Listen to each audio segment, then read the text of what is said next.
नमस्ते।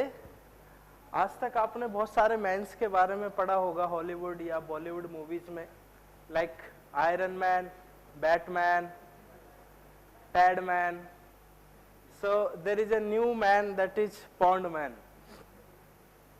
Pond man क्यों जरूरी है हमारे समाज में, क्यों हमें पॉन्ड मैन बोला जाता है? पॉन्ड मैन बेसिकली जो हमारे आसपास की वाटर बॉडीज हैं, तालाब है, जोहड़ है, पोखर है, लेक्स हैं, उनके बारे में बात करता है, उनको बचाने की बात करता है, उनके इतिहास की बात करता है, उनके भविष्य की बात करता है। हमारे शहर पर उनका क्या नेगेटिव और पॉजिटिव रिजल्ट देखने को मिल सकता है, उसकी बात करता है। और सबसे ज्यादा जो इम्पोर्टेंट काम है वो जो पॉन्ड्स कभी बहुत सुंदर हुआ करते थे, जो पॉन्ड्स की तस्वीर हमारे दिमाग में बनती है, कमल खिले हुए, पास में झोपड़ी, चारों तरफ लोग बैठे हुए, लेकिन आज वैसा कुछ है नहीं। आज आप जहां बैठे हैं, नोएडा में अगर आप बैठे हैं तो नोएडा में 200 से ज्यादा पॉन्ड्स थे, लेकिन अभी मुश्किल से 20 या 25 बचे हैं। और जो 20-25 बचे हैं उनकी भी बहुत ज्यादा स्थिति अच्छी नहीं है। जब हम आज ये तालाब हमें आसपास देखने को मिलेंगे, तो पॉन्ड मैन बेसिकली जो हमारी वाटर बॉडीज है जो एक तरह से वेल्टिनेटर पे पहुंच गई है हॉस्पिटल में, उनको जनरल वार्ड में लाने का काम करता है। ये कोई बड़ा काम नहीं है ना, कोई रॉकेट साइंस नहीं है, कोई भी कर सकता है। मैंने भी यही सोच के किया था कि आसपास क्लीन करेंगे, क्योंकि एक हमारी जिम्मेदारी है, समाज की जिम्मेदारी है। मेंटली सुकून मिलता है, लेकिन मुझे नहीं पता था इतना अच्छा रिजल्ट देखने को मिलेगा, लोग इतना अप्रिशिएट करेंगे। खुद honourable prime minister, chief minister, even more than 9 countries से अप्रिसिएशन मिलेगा। Like this was the result when I started. I'm initial phase I'm showing to show some pictures. और ये हमारी सब आसपास के पॉन्ड्स है, हमारे आसपास के लेक्स हैं। So you will be surprised. Yo, this is the work. अब आप समझ गए होंगे, क्योंकि जब कई बार पॉन्ड मैन का इंट्रोडक्शन दिया जाता है तो पॉर्न मैन भी सुनता है, तो इसलिए पहले पॉन्ड्स की तस्वीरें दिखाना जरूरी है कि ताकि आपको एक विश्वास हो जाए कि है क्या मामला। अच्छा, ये कोई ऐसा नहीं है कि नया काम कर रहे हैं, अभी तक किसी ने किया नहीं है, ये बहुत बड़ा इतिहास है। अगर आप बहुत पुराने टाइम पे जाएंगे तो हमारे कौटिल्य यानी आचार्य चाणक्य द्वारा रचित अर्थशास्त्र में भी इनका बड़ा लेख मिलता है। अगर आप उसमें प्रथम अध्याय के अध्यक्ष प्रचार भाग में पढ़ेंगे तो उसमें पॉन्ड्स को, तालाबों को, गांव के को बड़ा अच्छे से क्लासिफाई किया हुआ है। 2 तरह के पॉन्ड्स हैं, नित्य जल वाले तालाब, अनित्य जल वाले तालाब। नित्य जल वाले तालाब यानी जिनमें नदियों का पानी आता है और पूरी साल वो पानी से लबालब रहते हैं। अनित्य जल वाले तालाब जो बारिश के टाइम पे तालाब भर जाते हैं, गर्मी में जाके वो थोड़ा सूख जाते हैं, लोग मिट्टी निकाल के अपनी छत पक्की कर लेते हैं, कुछ अपना यूज कर लेते हैं, चूल्हा बना लेते हैं, अंगीठी बना लेते हैं, बाद में वो फिर से बारिश आती है, फिर से भर जाते हैं। तो 2 टाइप के उन्होंने तालाब है। तालाब के बड़ा सिस्टेमिक तरीका है। तालाब के चारों तरफ एक 4 दंड का एक रास्ता, एक पाथवे जिसको हम कहते हैं, जिस पे लोग बैठ सकते हैं, मेडिटेशन कर सकते हैं, एक छोड़ा जाता है। 4 दंड यानी 8 गज, और 8 गज यानी लगभग 24 फीट का एक पाथवे है, जो इसी पर्पज के लिए है कि आप खाली समय पे वहां पे जाके बैठिए। आज भी हम कोई भी अथॉरिटी देख लीजिए, कोई भी डेवलपमेंट अथॉरिटी देख लीजिए, कोई भी बड़ी से बड़ी यूनिवर्सिटी देख लीजिए, हमारी जो ऐतिहासिक कोई भी यूनिवर्सिटी उठा के देख लीजिए, साउथ इंडिया के मंदिर उठा के देखिए, सब में एक छोटी सी वाटर बॉडी को बड़ा इंपॉर्टेंट पार्ट दिया गया है। उस टाइम पे भी ये था। लेकिन आप जब आप ध्यान से सुनेंगे तो आपको पता चलेगा कि तालाबों को 2 पार्ट्स में डिवाइड किया गया था, अनित्य जल, नित्य जल। लेकिन आज की मौजूद स्थिति में आप देखेंगे तो ये 4, 5, 6 टाइप के तालाब बन गए। 2 तो वो है ही। आज एक नए तालाब गांव में विकसित हो गए, शहर में विकसित हो गए, जिनमें गांव का पूरा कचरा या शहर का पूरा कचरा डालने के काम आते हैं। वो हमने एक थर्ड कैटेगरी विकसित कर दी तालाबों के लिए। एक और नई कैटेगरी है तालाबों पे, जिन पे हमने बंद करके एक नया इंस्टीट्यूट बना दिया है, एक नया घर बना दिया है, नया पुलिस स्टेशन बना दिया है। और ये ग्रेटर नोएडा में भी आपको ऐसे हजारों एग्जाम्पल देखने को मिलेंगे। और मैं एक ऐसे कॉलेज का भी उदाहरण दे सकता हूं खुद ग्रेटर नोएडा में, जो एक कॉलेज की बिल्डिंग पे बना है, तालाब की बिल्डिंग पे बना है। तालाब को खत्म करके आज भी उनके खिलाफ एक केस चल रहा है, और उसमें डेली ईवीएस में सस्टेनेबल डेवलपमेंट की एक क्लास चलती है। ये सस्टेनेबल डेवलपमेंट आया कहां से है? आचार्य चाणक्य को भी नहीं पता था, अदरवाइज ये तीसरे चौथे टाइप की कैटेगरी को भी डालते कि एक दिन सस्टेनेबल डेवलपमेंट कॉलेजों में पढ़ाया जाएगा और उसमें यह सिखाया जाएगा कि तालाबों को खत्म करके कैसे बिल्डिंगें बनानी है। आज आप यहाँ का गुड़गांव शहर देखिए, बहुत सारे शहर हैं जिनमें थोड़ी सी बारिश आते ही पूरा तालाब बन जाते हैं। वो 24 घंटे के लिए पूरा शहर बंद हो जाता है, क्योंकि जो एक्चुअल तालाब थे उनके ऊपर वो बिल्डिंग बनी है। तालाब अपनी जगह है, बिल्डिंग गलत जगह बन गई है। ये एग्जाम्पल से आपके सामने कुछ सस्टेनेबल डेवलपमेंट के। आज वाटर मेडिटेशन की बात होती है।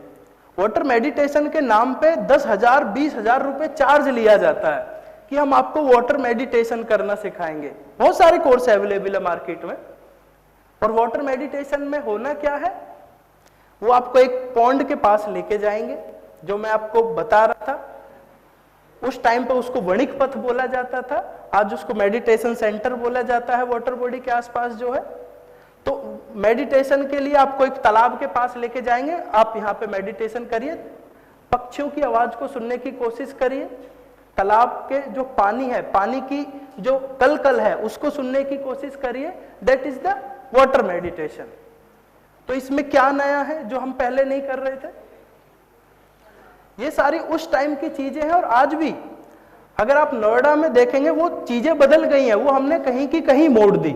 अगर आप नोएडा में बैठे हैं तो ये पश्चिमी उत्तर प्रदेश का एक हिस्सा है, और यहाँ पे आज भी जब कोई बच्चा घर में पैदा होता है, यानी और स्पेशली एक प्रथा है यहाँ पे पश्चिम उत्तर प्रदेश में कि जब घर में बेटा पैदा होता है तो कुआं पूजन या तालाब पूजन की एक प्रथा है, हर गांव में होती है। वो 20-25 1 करोड़ रुपए तक खर्च होते हैं उस प्रथा में। पूरे यहाँ के विधायक, सांसद, डीएम, अगर कोई बड़ा आदमी है जिसकी अच्छी पहुंच है तो ये लोग भी उस प्रथा में पहुंचते हैं।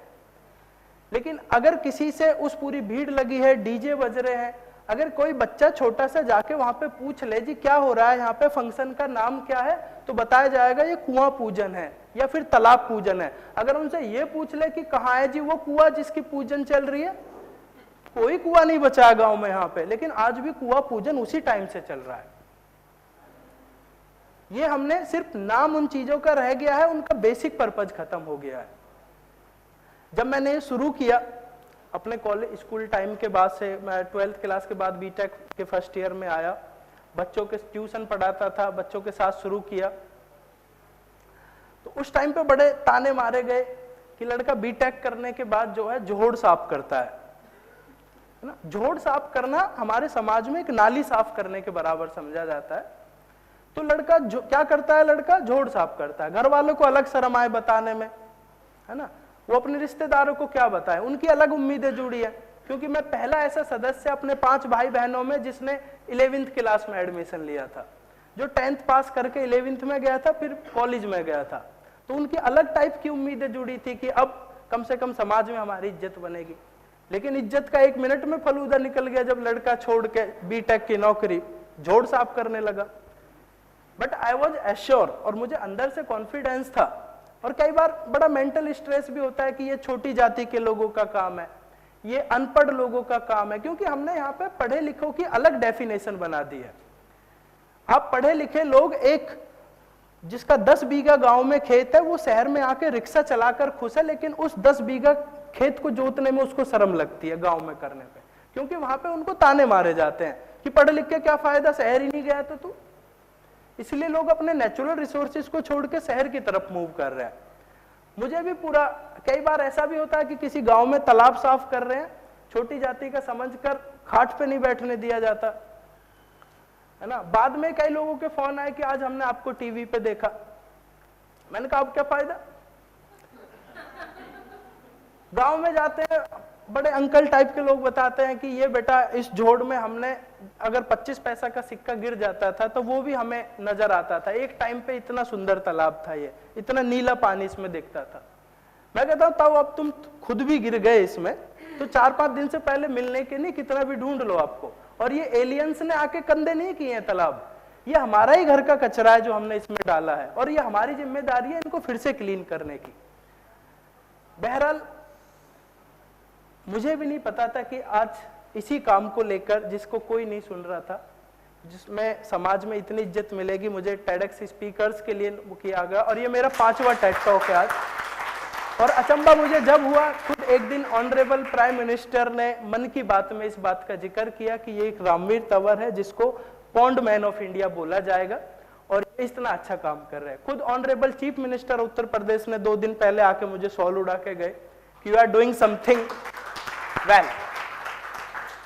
मुझे नहीं पता इंडिया का कौन सा IIT IIM बचा है जहां पे मैं लेक्चर देने नहीं जाता, क्योंकि ये एक बड़ा गैप हो गया है, practical knowledge versus academic knowledge. Academic knowledge बहुत सारे लोगों के पास है, लेकिन उन्होंने सच में कभी तालाब में घुस के नहीं देखा। मैं वो हूं जो एक IIT के बाहर बैठ के स्कूटर को ठीक करते हैं, लेकिन वो IIT इंजीनियर से पहले कई लोग वो मैकेनिक स्कूटर को खोल के बंद भी कर देते हैं। तो उनके पास डिग्री नहीं होती है, लेकिन उनके पास एक प्रैक्टिकल नॉलेज होती है, और उसी प्रैक्टिकल नॉलेज की हमें जरूरत है आज। क्योंकि टॉपिक है हमारा मेंटल से लेके, मेंटल पीस से लेके तो तालाबों, मैं फिर से वही कहता हूं, चाहे उसको आज हम मेंटल टॉपिक दे दें या फिर उसको वाटर मेडिटेशन दे दें, लेकिन तालाबों से अच्छे सुकून की जगह, शांति की जगह ना कभी होती थी ना कभी होगी। वाटर रिचार्ज करने की बात है तो वो हम रेन वाटर हार्वेस्टिंग से भी कर सकते हैं अपने घर में लगा के, लेकिन वहां पे आपको वाटर बर्ड्स की चहचहाहट नहीं मिलेगी, वहां पे आपको बटरफ्लाइज, तितलियां, बत्तखें नहीं देखने को मिलेंगी, वो अंदर की शांति नहीं मिलेगी। और ये जो हमारे अंदर आज का स्ट्रेस घुस गया है वो इसीलिए कि हमने बहुत सारी आर्टिफिशियल चीजों को साथ दिया है, हमने तालाबों की जगह स्विमिंग पूल की तरफ अपने समाज को मोड़ दिया है। तो मैं फिर से लीड कर रहा हूं, कोशिश कर रहा हूं लीड करने की, हम फिर से तालाबों की तरफ मुड़े, फिर से तालाबों में हम नहाएं, क्योंकि मैंने खुद ने तालाब में नहाना सीखा है, और मैं आज कॉन्फिडेंस से कह सकता हूं कि किसी भी स्विमिंग पूल में नहाए हुए जिसने स्विमिंग पूल में तैरना सीखा है उसको मैं हरा सकता हूं, क्योंकि तालाब में नेचुरल पावर है, वो एक नेचुरल एनर्जी है, पॉजिटिव एनर्जी है। तो मैं हमेशा की तरह फिर से आपसे यही उम्मीद करता हूं कि आप अपने आसपास की नेचुरल वाटर बॉडीज से कुछ सीखिए, वहां पे जाके मैं देखिए उनको, मेरा जितना हो सकता है सपोर्ट करिए, अदरवाइज ये आपका अपने स्तर से भी आप बहुत कुछ कर सकते हैं। जय हिंद, जय भारत।